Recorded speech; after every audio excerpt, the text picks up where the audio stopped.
स्वागत आहे तुमचं एका नवीन व्हिडिओमध्ये।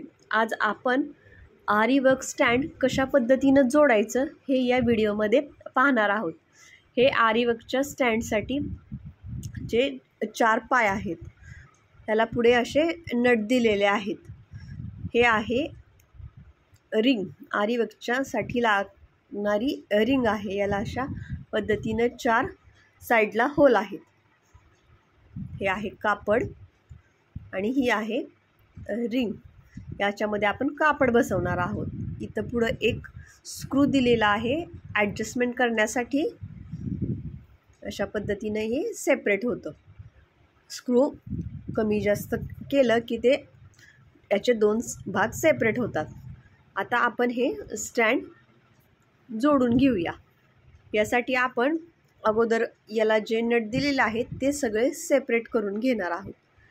4ही जे याचे पाय आहेत त्याचे नट आपण काढून घेणार आहोत आणि या रिंगला आपण जोडून घेणार आहोत। अशा पद्धतीने आपण एक एक पाय जोडून घेणार आहोत। अशा 4ही पाय आपण अशाच पद्धतीने पॅक करून घेणार आहोत। व्हिडिओ जरी हेल्पफुल वाटला तरी व्हिडिओला लाईक करा, शेअर करा, सबस्क्राईब करा आणि बेल आयकन प्रेस करायला विसरू नका, जेणेकरून नवीन व्हिडिओ आला की त्याचं नोटिफिकेशन तुम्हाला मिळेल।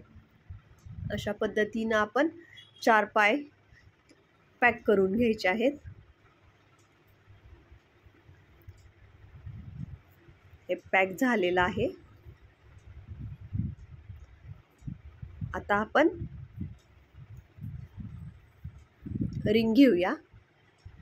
तर या रिंगच्या आपण स्क्रूच्या मदतीने हे याचे सेपरेट करून घेणार आहे। थोडंसं लूज करून घ्यायचं आहे। याच्यावरच आपण आता कापड ठेवून घेणार आहोत। कापड तुम्ही तुमच्या आवडीनुसार कोणत्याही कलरचं घेऊ शकता।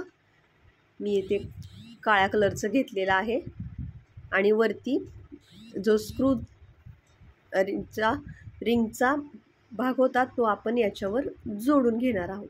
आणि कापड आपल्याला असं कुठंही चुन्या पडल्या नाही पाहिजेत आणि असं एकदम असं फिनिशिंगमध्ये आपल्याला त्याच्यामध्ये बसवून घ्यायचं आहे। टाईट असं कापड त्याच्यावरती अशा पद्धतीनं बसवून घ्यायचं आहे, जेणेकरून आरी वर्क करताना आपलं आरी वर्क छान येईल।